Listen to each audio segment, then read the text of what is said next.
I'm going to talk to you in the next few minutes about the resurrection. You won't be surprised. It's Easter Sunday. I'm going to talk about the resurrection of Jesus Christ. You could be turning to Matthew chapter 27 on your devices, or if you want an old school actual book in your hands, if you put your hand up, I'm sure someone will come and thrust a Bible into that hand. The stewards are all talking amongst themselves at the back. Could you hand out Bibles, please?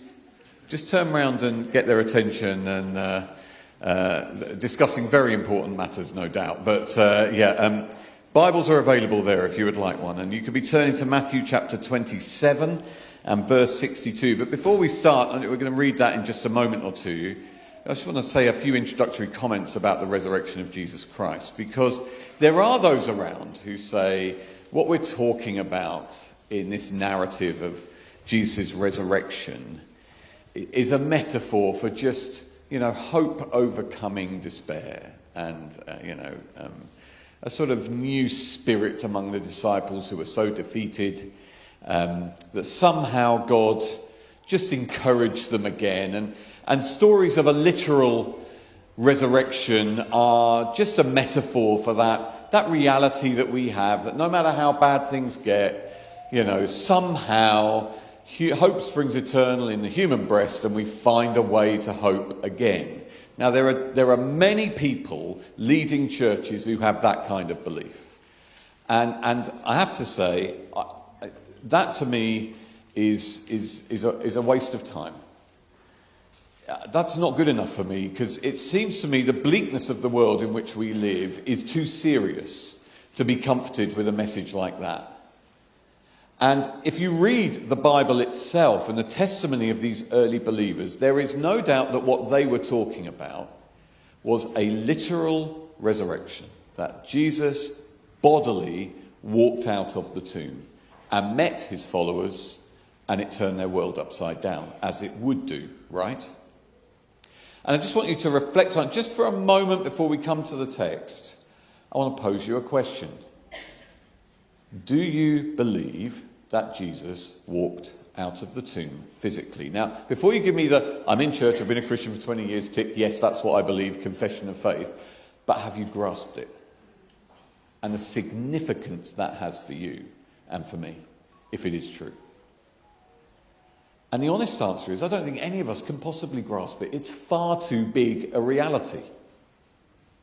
But I do believe it, as best as a human person removed from the events can. I've thought about it a lot.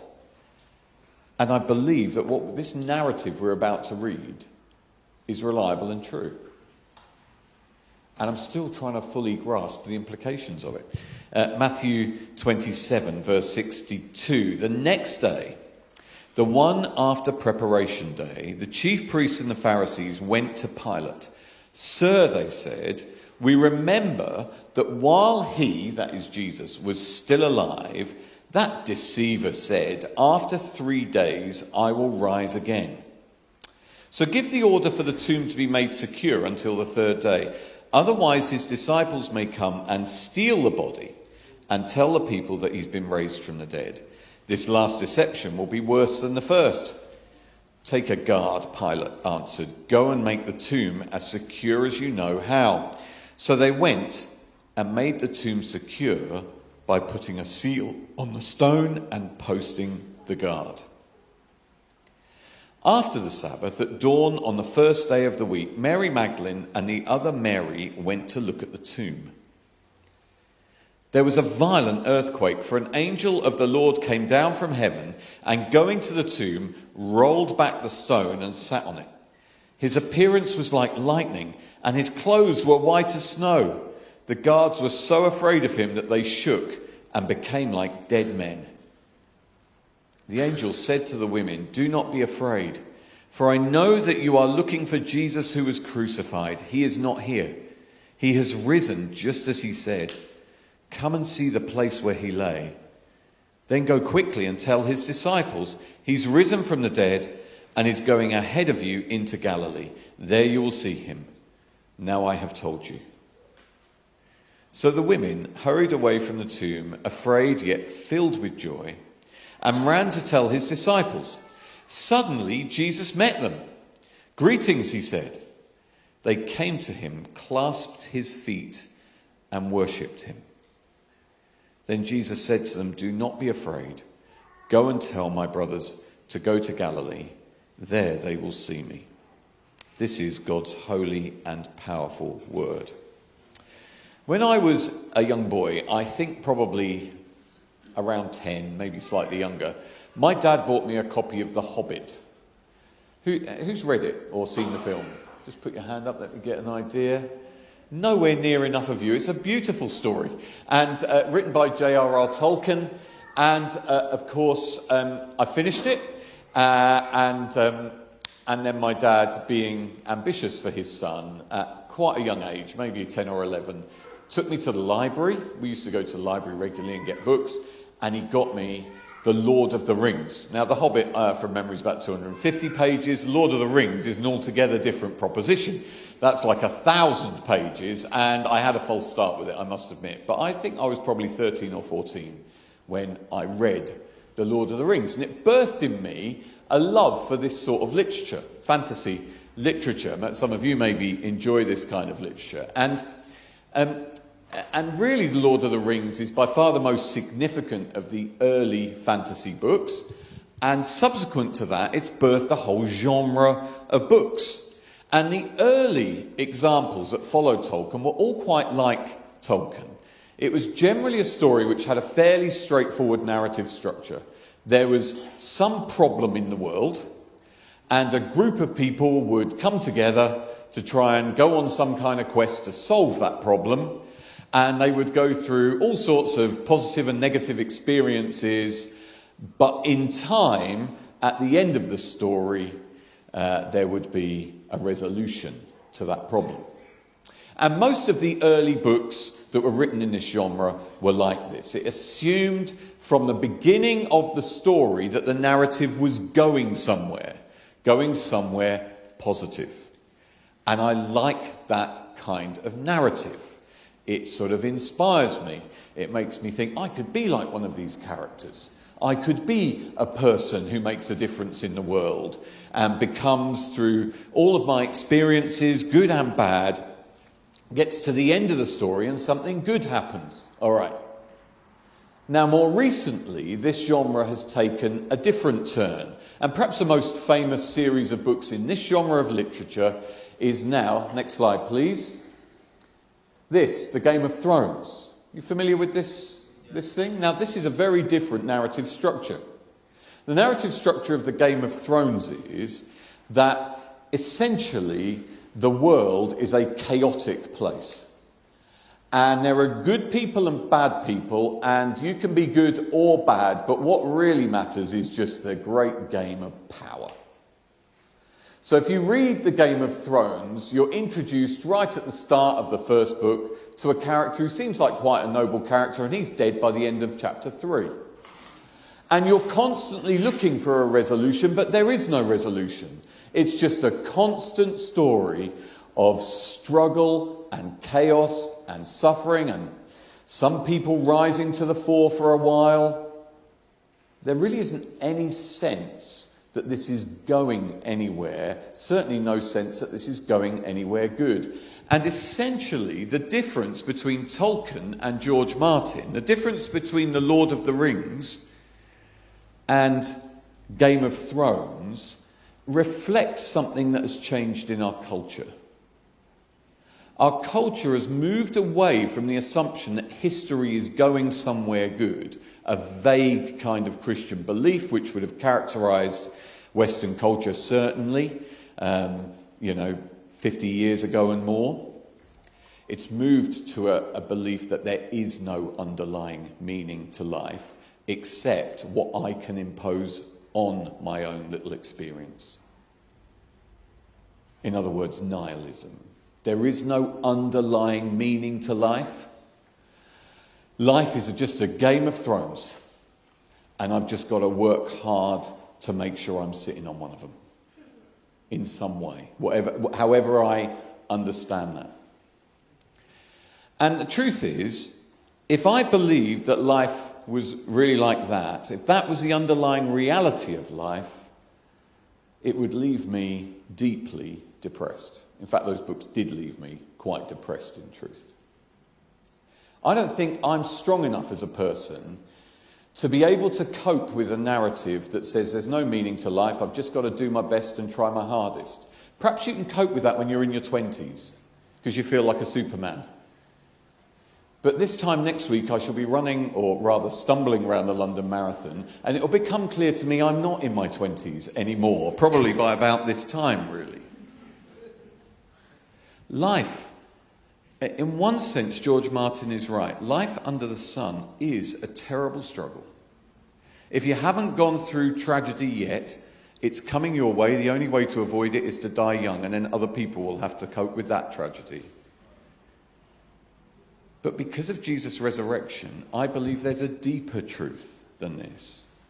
And that is that through all the ups and downs of life, there is a way to have underlying meaning and purpose, and your life to actually count for something that can last forever. Next slide, please. The story starts with a narrative about how the tomb was sealed.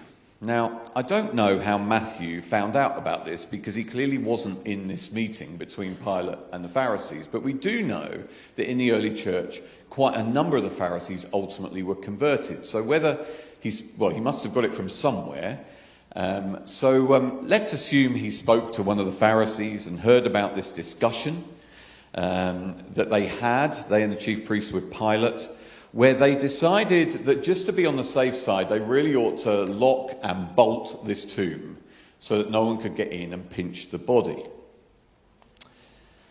And Pilate agrees to it. The tomb was secure. Jesus was dead and buried. And that is where this narrative starts. In a moment or two, we're going to see some very ordinary people to whom Jesus reveals himself. The only high status people in this narrative are those who are colluding to make sure that Jesus is not only killed, but that he stays dead, and that there is no possibility of any other story emerging. And so they seal it up. And if the tomb stays that way, there is no Christianity. At heart, the very significant question to answer is this: do you believe that the tomb stayed that way? Or do you believe it was opened and Jesus walked out of it? Well, the narrative goes on that on the Sabbath then, so the third day after Jesus died on the Friday, then there's a Saturday, and then there's the day after the Sabbath, the Saturday, Mary Magdalene and the other Mary go to look at the tomb. And we know from the other stories that there was a certain amount of distress when they saw that the tomb was empty. But in Matthew's Gospel, we are told that an angel speaks to them. That's what we're told here. The angel comes down, so there's an earthquake, rolls back the tomb. The guards, it says, became like dead men. And then the angel, who is still there by the time the women arrive, says to them, "Don't be afraid." Seems to me quite often that angels start with "don't be afraid," because the whole situation is so fearfully terrifying. And he says, "I know you're looking for Jesus who was crucified. He's not here. He has risen just as he said. Come and see the place where he lay." So they then instructed to go quickly and tell the disciples, "He has risen from the dead, and he is going ahead of you into Galilee." That's very important. "There you will see him. Now I have told you." All right. Let's just reflect for a moment or two on all of that. First of all, we're told two ladies, Mary Magdalene and the other Mary, are the two women involved. And I tried to do a bit of research to find out who this other Mary is. And it's confusing, because there seem to me to be at least four Marys circulating around these narratives of the death of the cross and the resurrection. So I don't actually know finally which other Mary we're talking about here. There's various different theories circulated. But I suppose if Matthew had particularly wanted us to know which Mary he was talking about, probably would have made it clearer, although there is some context.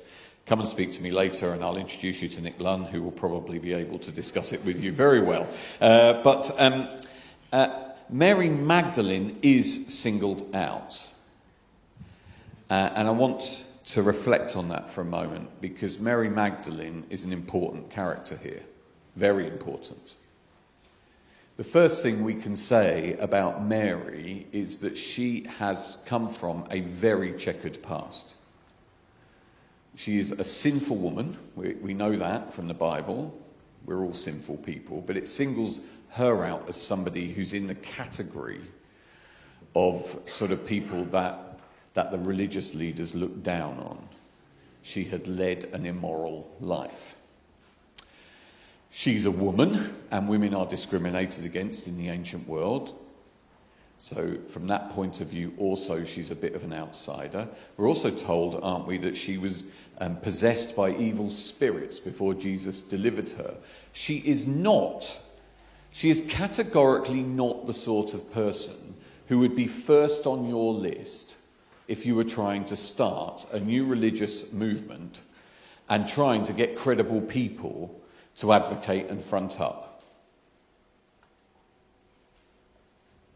She is an outsider, and she is a sort of person that powerful people disdain and don't take seriously. And yet she is the first Christian evangelist. God, in his plan, chose this woman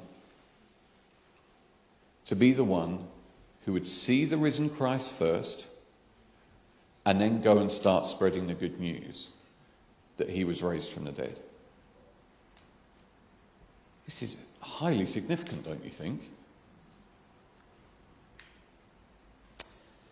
Secondly, Jesus tells them to go into Galilee. He tells them to tell the disciples to go into Galilee. Actually, the angel tells them to give the disciples that message. Then when Jesus meets them, he repeats it. Galilee. Why Galilee? Well, if you look at this map for a moment, we're getting a parallel message here to what I've just said about Mary Magdalene. Jerusalem is down towards the south in this picture. Galilee's in the north, and it's sometimes referred to as Galilee of the Gentiles because, according to the scholars, in the ancient times, there were more Gentiles there, non-Jews in other words, than there were Jews. And the Jews who lived down in Judea sort of saw them a little bit as, not... They looked down on them. Because, Gentiles, for a Jew in the day, a faithful Jew, particularly a very religious Jew, a very low view of Gentiles. There's all these Gentiles hanging around there. And yet Jesus, when he wants to begin the resurrection movement, he bases it in Galilee. Surely the sensible thing, the strategic thing to do, would have been to go to recruit some high social status people and announce it in Jerusalem. But he doesn't do that. He said he recruits low social status people and sends them into Galilee, which is an area that is looked down on. And what this means, of course, is that in this story, as in we read it on almost every page of the Gospels, that Jesus is particularly keen on using low social status people. Now, there are exceptions to that, exceptions in the early church of more educated, wealthy people, not least the Apostle Paul himself. But even the Apostle Paul reflected that God delights in using the weak things of this world to shame the strong.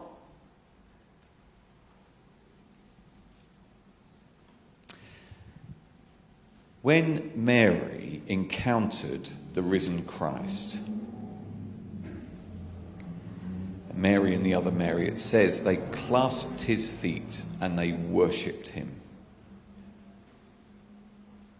They'd run away from the angel, afraid, yet filled with joy. Which seems to me the kind of detail that you get in these narratives that suggest they're reliable. Because I can imagine an eyewitness speaking to Matthew, because he wasn't there at this point, and saying, my reaction when this happened, it was kind of weird because I felt frightened and joyful at the same time. I think that's how, that has a ring of truth to me. That is how someone would react to this. Frightened and filled with joy. And it says they worshipped him. At that moment, they realised that what they were dealing with here was not just a powerful person, a prophet, as people so often thought about Jesus. They were dealing with a human being who is God, because you worship God. This is an extraordinary thing, because Jews were absolutely rooted in the fact that you worship nobody but Yahweh, who is in heaven. But these events have finally revealed the identity of Jesus. He is God in human form. And I love Jesus' first words to them. Greetings. What do you say? What's the protocol if you are the risen divine Messiah and you are meeting the first human being to which you reveal yourself? There's no kind of etiquette playbook for that has ever been written. And so he says the word that is translated in the English, greetings. What would Jesus say to you if you met him? Well, Jesus, on one level, is quite normal. Some of the depictions of Jesus in art, this sort of glorious sort of person who's sort of lit up slightly more than human beings, and that's all nonsense. He is truly human, and he would speak to you using, I think, quite normal language. Greetings, he says to them, and their whole world changes. Now let's just come back from this narrative a moment and ask an important question. The question we started with. Next slide, please. Of course, it's all still begging the question, did it really happen? Some of you will be familiar with the public intellectual Jordan Peterson. He's a bit of a divisive figure, and some people love him and some people not so much. And quite apart from what you make of his views on a whole range of subjects, he's talking a lot about the Bible these days. But without going into unnecessary detail, he sort of treats the Bible as a source of narratives that have application, but he tends to dodge the question of whether these things actually really happened. He's sort of more interested in their significance. But of course the problem, the vulnerability with that approach is that someone will say, yeah, but if they didn't really happen, then any significance they might have is very questionable, right? So people constantly keep wanting to ask him, yeah, but Jordan, do you believe these things really happened? And so he was asked not long ago about whether he believed in the resurrection, and as usually tried to dodge the question of whether he believed it really happened. And then the interviewer asked him a very interesting question. He said, now come on, it is quite significant whether these things happened. And Jordan Peterson, to be fair to him, does recognise that is an important question. And this interviewer said to him, so if I'm outside the tomb with a video camera and I'm filming, and later someone looks at that film, will they see Jesus walk out of the tomb? And that is a very important question. Because if the answer is no, you can have Sundays off forever and do something else, because this is a waste of time. As Paul, the apostle himself, puts it, if Christ is not raised from the dead, you're still in your sins. We are of all people most miserable. Why? Because we're wasting our time on a Sunday when we could be doing something else. That's not the only reason. That was sort of a bit of light relief. But if the answer is yes, then this is worth giving your whole life to. It means that you are living profoundly in a Tolkien world, not a George Martin world. A world in which your life can mean something, and actually does mean something, much more important than whether or not you can sort of engineer circumstances to enjoy yourself or not. It's a critical question. Jordan Peterson said, yes, probably you would see Jesus walk out of the tomb. Now, don't take Jordan Peterson's word for it. There have been many, many other similarly intellectually capable people who have come to the belief that Jesus Christ was indeed risen from the dead, is risen from the dead. I've given a good part of my life to trying to study everything I can on it, and certainly I've come to the conclusion that the best explanation for the events of the emergence of the church and everything surrounded with it is that Jesus Christ was bodily raised from the dead. If we had a couple of hours, I'd love to, we'll maybe do that soon, do a workshop where we can really go through all of the evidence that is presented. I think it's compelling, actually. But Jesus didn't choose the Jordan Petersons of this world in the end, primarily to make his case. He chose Mary Magdalene. He didn't choose the in crowd, he chose a bunch of Galileans. Why? Because God's power is better demonstrated when people admit their weakness and in weakness come to him, and he then transforms them into tigers for him.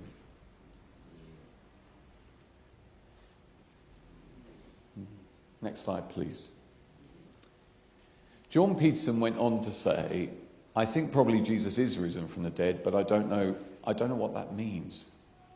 I think probably, to be fair to him, he was expressing the kind of overwhelming nature of believing things like this, and I accept that. But the Bible leaves us in no doubt about what it means for you and for me this morning. It means that if you come to him, he will receive you and he will take you out of a George Martin world and place you in a Tolkien world. He will put you in a better story. Not a story in which everything always goes right for you. That story is not really available. You have to delude yourself in order to do that, and that's a sad state of affairs, really. There will be sadness in your life. But every event of your life, overseen by a sovereign God who is bringing you to a good place. Now, one final word. If God chooses, particularly as we see in this narrative, the weak things of this world, broken people, what does it mean for you if you're actually trying to be one of the strong? If you're proud, if you say in your heart, I am not like other people, I'm strong. I look down upon those who need this kind of thing. I'm strong in my own strength. When I was a young man, this is what I believed. Without meaning to, I cultivated contempt for other people in my heart. I thought, only losers need this stuff. I'm strong. I'm intelligent. I'm not like other people. God had to bring me to my knees so that I would recognize the truth about myself, that I am no different to other people. And all that arrogance was just getting in the way and had to be laid aside. If you're here this morning and you're telling yourself you're superior to other people, be careful. That was a position the chief priests were in. That was a position the Pharisees were in. Repent. God takes no pleasure in the pride of fools. You are just like other people, and you will find that out. But if you're here today and you're willing to admit, I'm more like the Galileans, I'm more like Mary Magdalene, I'm a nobody.